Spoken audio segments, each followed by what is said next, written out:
na segunda rodada 12 eventos comunitários. Foi pedido que nós refizéssemos um evento apenas em Areias, que foi na área 9, em Areias, Real Parque, Ipiranga, Pedregal e Jardim Santiago, em que foi constatado que não havia condições para ser feita a retirada de delegados, então foi o único evento refeito. E uma outra exceção também foi a questão do evento setorial, porque o colegiado de delegados ele é composto também por representantes das entidades da sociedade civil. E no evento setorial, percebeu-se que seria necessário dar mais uma oportunidade para que as entidades pudessem indicar os seus representantes, porque não havia representação suficiente. Então, foi permitido que as entidades enviassem os nomes dos representantes até a capacitação desses delegados. Então, nós temos cerca de 10 delegados setoriais até o momento, e aqui também tem o nome dos delegados que foram escolhidos nesses eventos, quantas pessoas participaram. Tudo isso está disponível no site da Prefeitura para quem tiver curiosidade de consultar. Bom, como eu já tinha adiantado, o colegiado de delegados ele é formado principalmente por 4 grupos. Nós temos do executivo, neste caso aí está o GTS e o GTI, então nós temos 25 representantes do executivo nesse colegiado de delegados, e esses 25 também têm que indicar os seus suplentes. Nós temos do legislativo 13 vagas, que são para os 13 vereadores da Câmara Municipal. Para a população, como representante das áreas comunitárias, nós temos 38 delegados, que foram divididos em 11 áreas comunitárias no município, então eles estão representando todos os bairros de São José. E também temos, então, os representantes das entidades da sociedade civil, um total de 24 delegados.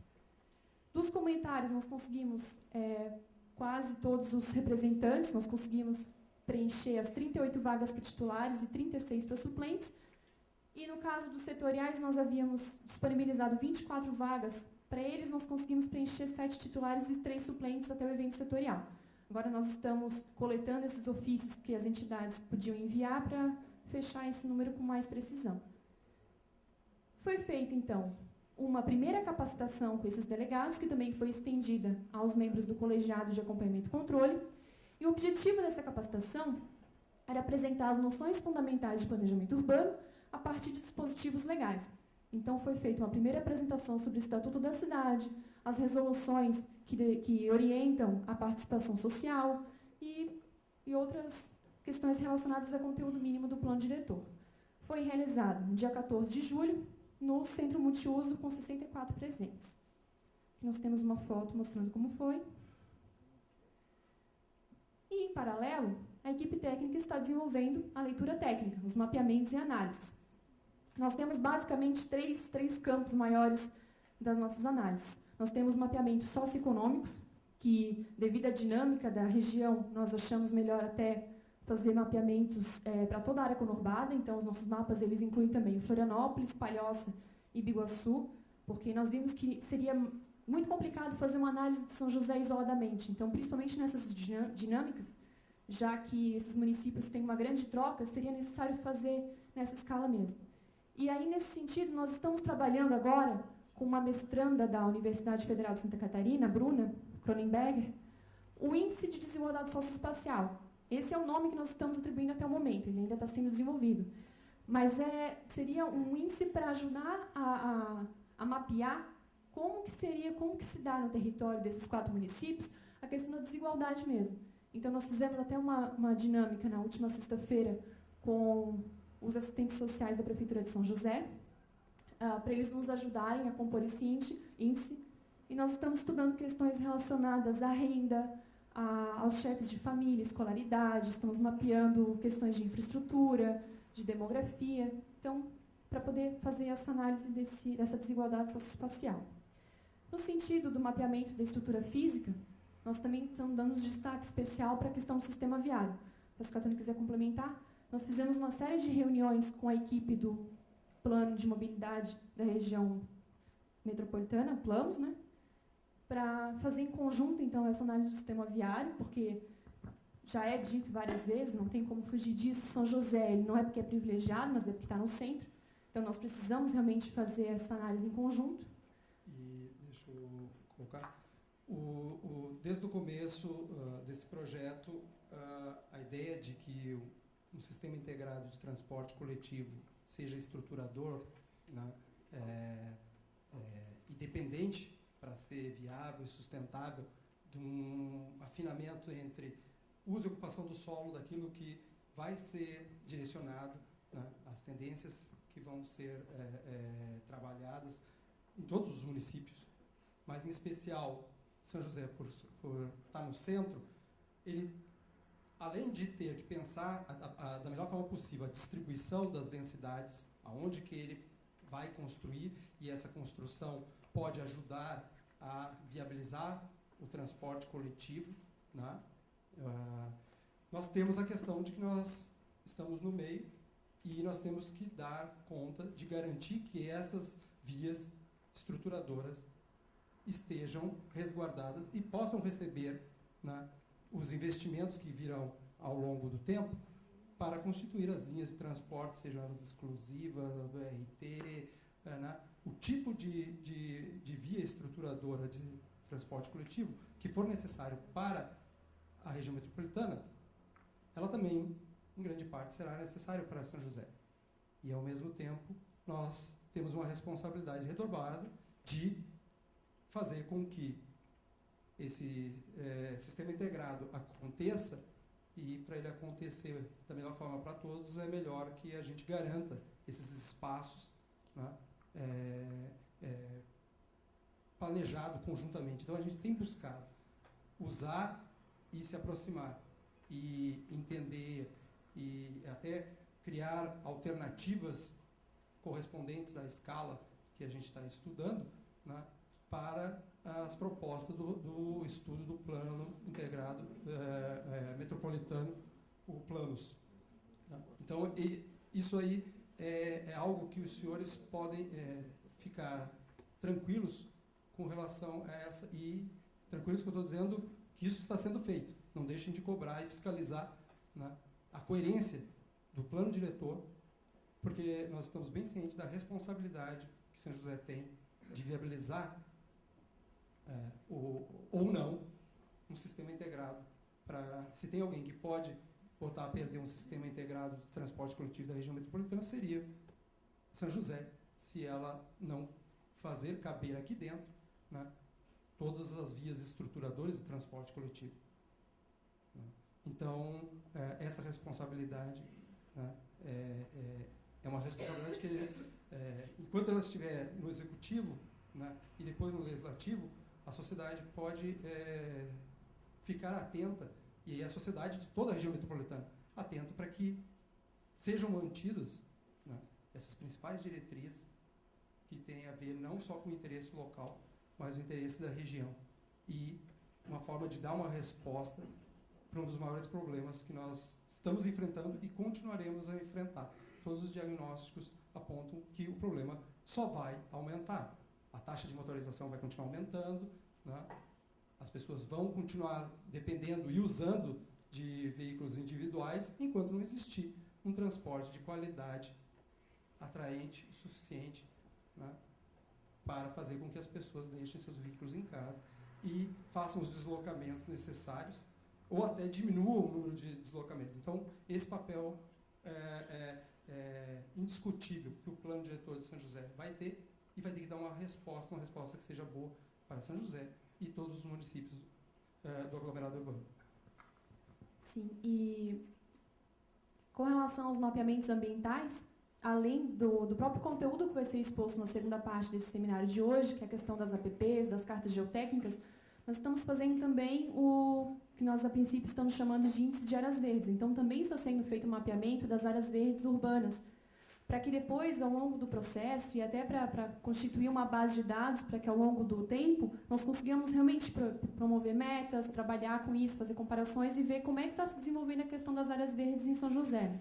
Essa é uma das questões em que a leitura comunitária bota uma importância que as pessoas se ressentem. Não de agora.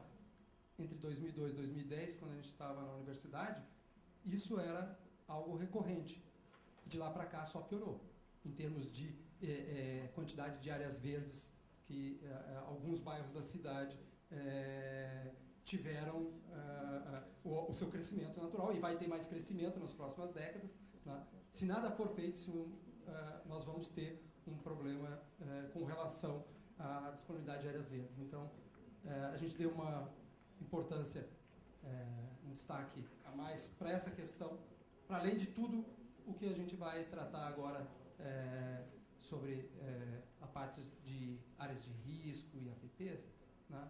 Nós temos ainda dentro da área urbana uma questão de qualidade que tem que ser resgatada ao longo do tempo, e isso vai demorar anos, isso não é para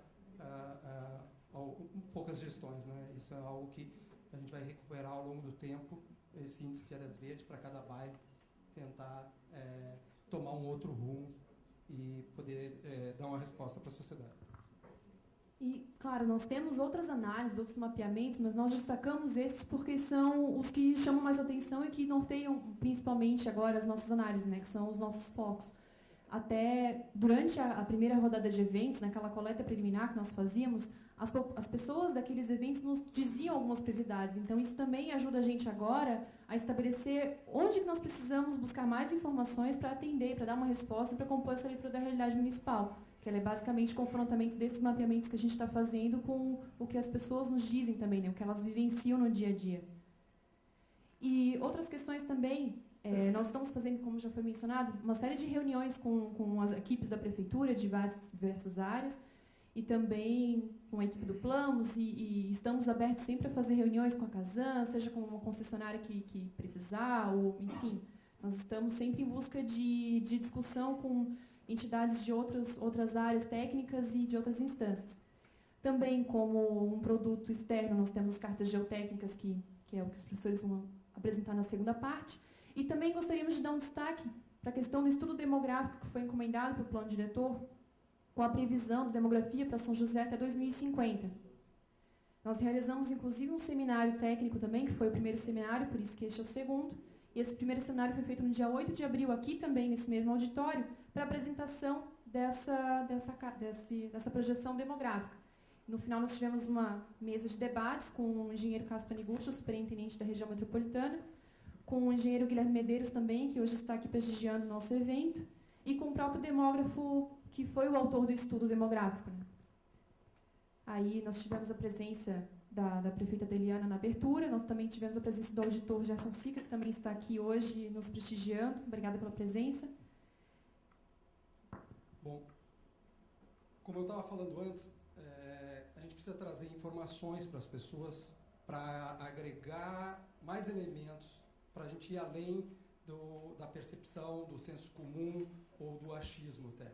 Né? Se a gente trabalha a participação, a gente trabalha com cidadãos que estão em todas as condições de percepção, são as mais variadas possíveis.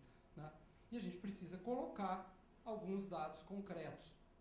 Um dos que a gente precisa trabalhar, isso aqui é só um exemplo, esse estudo vai ser publicado agora, né? São as duas hipóteses para crescimento de São José. Né? Ou seja, desde 1980 até 2100. Isso aí é uma extrapolação para essas duas hipóteses. Né? A hipótese com e sem migração, aquilo que o vereador estava falando, que chega a 70% hoje, o que sustenta esse crescimento é, segundo o demógrafo, a migração. Porque a taxa de fecundidade em São José ela é abaixo do que muitos outros lugares, está 1,4, 1,44. 1,4. Né? Isso a gente não consegue, os casais não conseguem nem reproduzir, precisaria ter, né, uma taxa muito maior para... A gente não consegue nem repor a população com o cidadão de São José. Né? Então, todo o crescimento que a gente está tendo há um tempo já, e o que vai ter, é sim, e a gente vai ter um aumento, e a gente está fazendo uma cidade que, ao mesmo tempo que vai receber mais migração, ela vai estar envelhecendo. Então, a gente vai estar projetando uma cidade para pessoas que tem que ser uma cidade acolhedora, que receba as pessoas, que dê oportunidade, e, ao mesmo tempo, onde as pessoas vão ter uma idade média muito maior do que a gente está acostumado a ter agora. Né? A gente está passando de... Só voltando no anterior, só para ter uma ideia, essa hipótese aqui é a mais provável. Ou seja, um patamar de, no máximo, 325 mil habitantes, entre 2040 e 42, por aqui, né? Esse é o patamar máximo. Todos os outros municípios do Brasil estão passando. E isso é com a migração. Isso já é com as projeções de migração. A nossa geração. Né? E a tendência dos municípios no Brasil, até 2100, é voltar ao patamar de 2010. O próprio Brasil vai voltar à população. Então, o desafio extra desse plano, algo que não estava posto em 2002, 2004, que é projetar uma cidade para um país e projetar cidades que vão crescer e diminuir ao mesmo tempo. Né? Nós vamos ter algumas décadas de crescimento, então é bom aproveitar esse crescimento e crescer no lugar certo. Um lugar, por exemplo, que viabilize o transporte coletivo. Então a questão não é não crescer, não adensar. A questão é aonde crescer, aonde adensar. Essas décadas que nós temos até 2042, o melhor uso desse crescimento é que vai dar uma melhor eficiência da cidade e um maior aproveitamento das infraestruturas, dos investimentos. Se a gente não fizer isso, nós não vamos nunca, nós, sociedade, recuperar os investimentos e talvez até nem ter sistemas, infraestruturas sustentáveis. Né? Por que a gente pediu esse estudo específico? Porque a gente tinha esses dados para os estados e para o Brasil. A gente não tinha esse tipo de curva para municípios. Alguns que foram feitos, mas foram feitos antes de 2007, 2005, isso aqui não estava tão claro. Agora, em todo o que é relatório, quem acompanha os dados do IBGE, do IPEA, dos estudos, isso agora aparece mais, de forma mais frequente. Falar disso antes era só nos relatórios estratégicos da Presidência da República, sabe? Eram estudos em que ninguém fazia de conta que isso nunca ia acontecer, não, era um ou outro estudioso que colocava essa questão, mas esse agora é algo que está posto e que todos os municípios que estão fazendo seu planejamento, e aqueles que já fizeram seu planejamento e só olharam a curva para essa metade de cá, achando que um dia vai ter 400, 500, né? 1 milhão, 2 milhões de habitantes, né? Como se fosse possível. Então, é esse tipo de enfrentamento, e nós estamos no tempo certo, de trabalhar juntos para aproveitar a oportunidade de ter um plano de transporte e mobilidade metropolitano, estruturando e dando possibilidades para São José jogar um papel muito mais marcante nesse momento, na região metropolitana, e ao mesmo tempo fazendo o seu plano, diferente dos outros 4 municípios, só para citar os da área conurbada, que já fizeram seus planos e não necessariamente estão contando com fazer um plano para uma cidade otimizada, para ter maior competitividade, atratividade, né? Uma eficiência. É possível, eu pergunto em algumas palestras, é possível acreditar que sustentabilidade acontece por acaso num sistema urbano? Vai acontecer por acaso se não fizer nada? Eu vou dizer que vai ser muito difícil se a gente fizer tudo certo. Se a gente tomar todas as decisões certas, na hora certa, e conseguir manobrar a tempo de fazer o melhor plano possível, agora, para São José, para a região metropolitana, né, já vamos nos dar por satisfeitos se a gente conseguir um resultado melhor que os outros municípios. Né? Agora nós estamos preocupados com São José. Então, vamos usar todas essas informações e, muito importantes, as informações que a universidade está trazendo no trabalho deles também. O segundo dado que fica aqui, que seria bom todos os agentes públicos terem em mente, é a questão da mudança do perfil do cidadão, né? Que é o envelhecimento da população, que nós vamos passar de algo em torno, agora em 2010, de 10% da população com mais de 60 ou até 65 anos, nós vamos ter aqui, 30%. Né? Então, aquilo que a gente passa pela rua e de cada 10 pessoas a gente cruza com um idoso, nós vamos cruzar com 3 idosos. Só que serão muito menos jovens a gente cruzando. A gente vai ver muito menos crianças quando a gente passar pela rua. Né? Então, tudo isso vai fazer parte da cidade que nós estamos projetando. assim mesmo o transporte coletivo e tudo mais que está sendo pensado em conjunto. Bom, então, no encerramento dessa segunda etapa, nós temos o segundo evento municipal, a segunda audiência pública, que já está programada, vai ser realizada em breve, nos dias, então, 28 de julho e 4 de agosto, às 19h30, no Centro Multiuso. E nesse dia vai ser apresentado o resultado da leitura comunitária, daquele levantamento feito na primeira rodada de eventos nas localidades, e também as análises técnicas.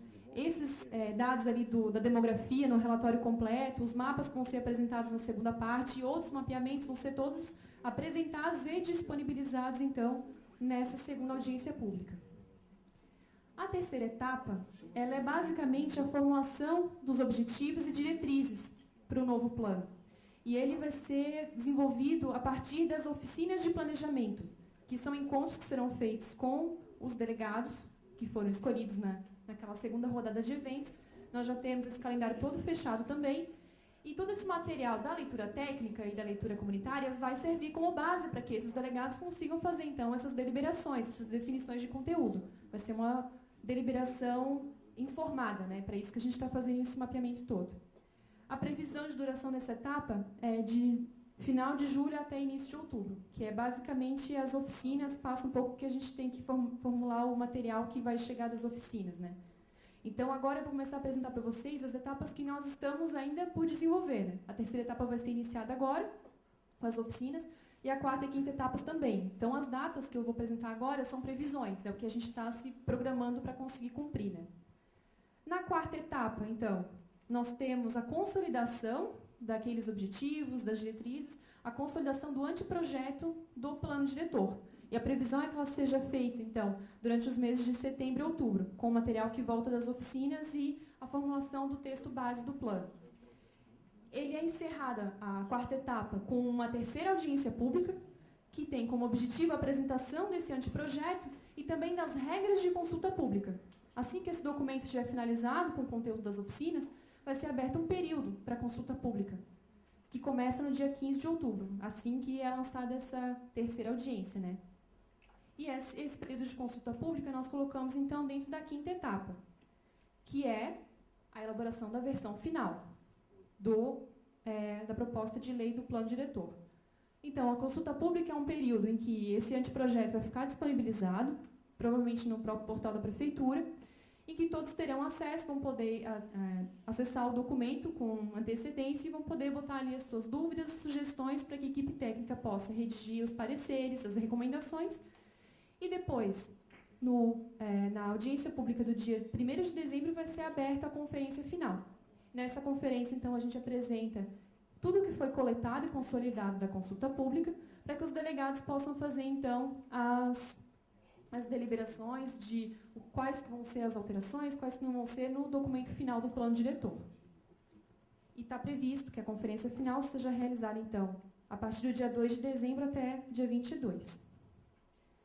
Assim, a nossa previsão de entrega na Câmara da proposta do projeto de lei complementar é no dia 1º de fevereiro de 2015. Essa é a nossa previsão para que entre na Câmara. 2016, perdão, isso, 2016. Só lembrando que, com relação à leitura comunitária feita na primeira etapa, né, ela permanece agora, num segundo momento, na versão online. Então, acessando o site da prefeitura, né, pode botar lá no bannerzinho, o cidadão tem condição de dizer qual é a área. Se clicar aqui, ó, leitura comunitária online, é uma complementação. O cidadão que não pôde ir, né, ou mesmo quem foi, quiser entrar ali e vai encontrar uma lista, ela já está depurada. Ali já estão as questões que têm encaminhamento direto ou indireto dentro do plano diretor. É uma lista mais resumida do que tudo aquilo que foi levantado em campo, né? O que aconteceu com as outras questões vão ser encaminhadas para o órgão competente fazer o encaminhamento. As questões aqui, elas podem ser votadas, isso vai ser contabilizado junto para a leitura comunitária e nos ajuda a aprimorar um pouco mais o grau de prioridade daquilo que foi levantado nas comunidades.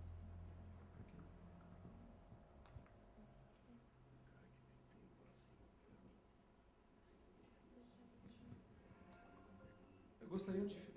podemos fazer alguns questionamentos, quem quisesse tirar alguma dúvida ou curiosidade a respeito do processo, fique à vontade, é só fazer inscrições que a gente já abre a palavra.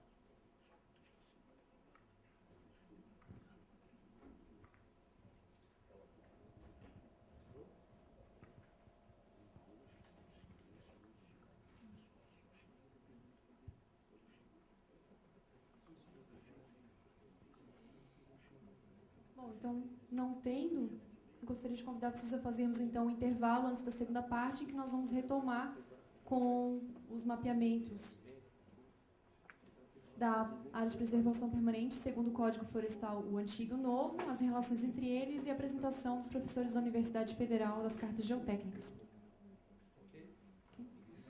Estamos à disposição no intervalo também para qualquer esclarecimento. Obrigado.